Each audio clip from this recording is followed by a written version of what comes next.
has been a present factor in human life for over 55,000 years. Over the course of these 55,000 years, children, students, teachers, and parents have grown to love and appreciate it. Little did all of these people know that music education can shape their minds and bodies.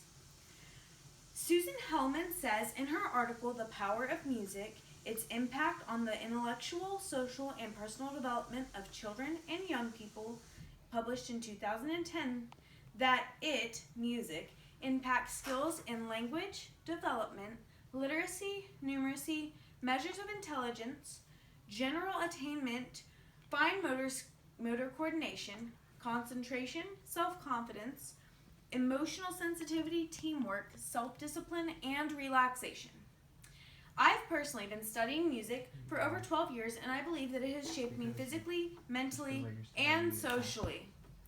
Although there are many positive aspects of music education for children of all ages, I would like to focus on 3 key points: social, physical, and mental growth.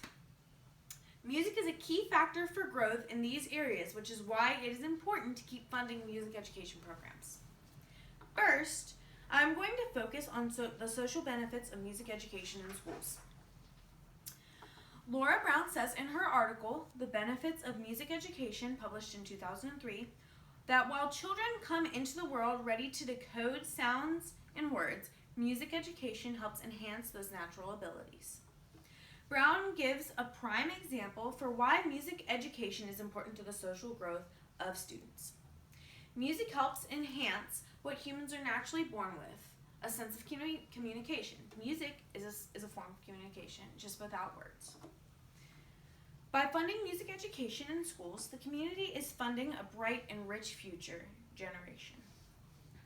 Not only does music education system enhance communication skills, but it helps students who have a lost sense in joining one cause.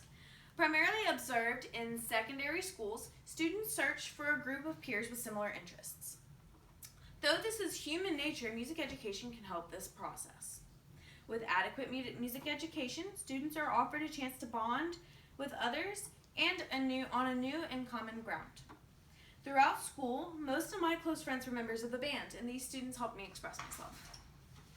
So now we have touched on the communication growth that music education contributes. Now let's dive into its mental benefits.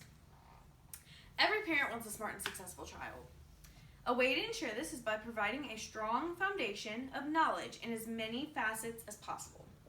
Music provides a multi-focused activity which forces the brain to work harder and interpret multiple pieces of information in a single moment. When studying music, students are taught to interpret symbols, phrases, produce a physical movement, and evaluate each of these steps simultaneously. By forcing the brain to function on so many different levels at one time, the brain's capacity increases over time. According to a study conducted at the Stanford Cognitive and Systems Neuroscience Laboratory, published in 2007, states that music engages parts of your brain that control your attention span, your ability to make predictions, and strengthens memory retention. The mental benefits alone are enough to encourage schools across the nation to fund music education programs. Not only does music education build cognitive function, but it covers several topics such as history, math, science, and physical action. Finally, music education provides physical growth to students of all ages. The physical benefits may seem small, but they can make a substantial impact on a student's life. When learning how to play an instrument, people don't think about the physical aspect, but it's crucial. First, learning an instrument increases fine motor skills. The brain does not only process symbols, but it creates a movement which relates to these symbols. For example, when a flutist sees this symbol, they have to first process what it stands for. In this case, this is a G. After figuring out what it stands for, they need to produce the action associated with it. This note is fingered 1, 2, 3, and thumb. Finally, they have to form their mouth in the correct shape and use the correct amount of air to produce that note. It seems simple at first, but once broken down, it is actually quite complicated.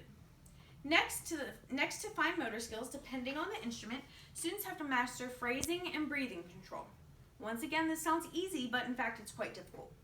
Let's walk through a quick breathing exercise quickly to understand how difficult this may be. First, let's breathe in for 4 counts.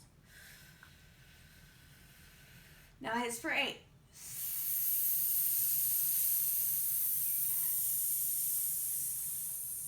Make sure to use all of your air. Next, breathe in for 3. Hiss for 12.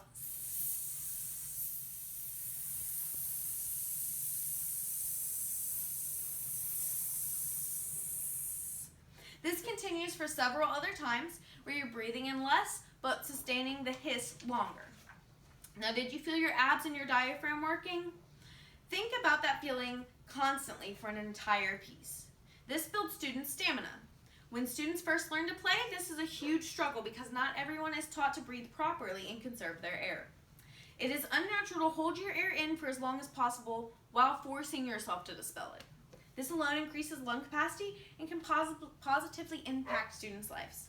Now let's review the benefits of music education that I've covered today.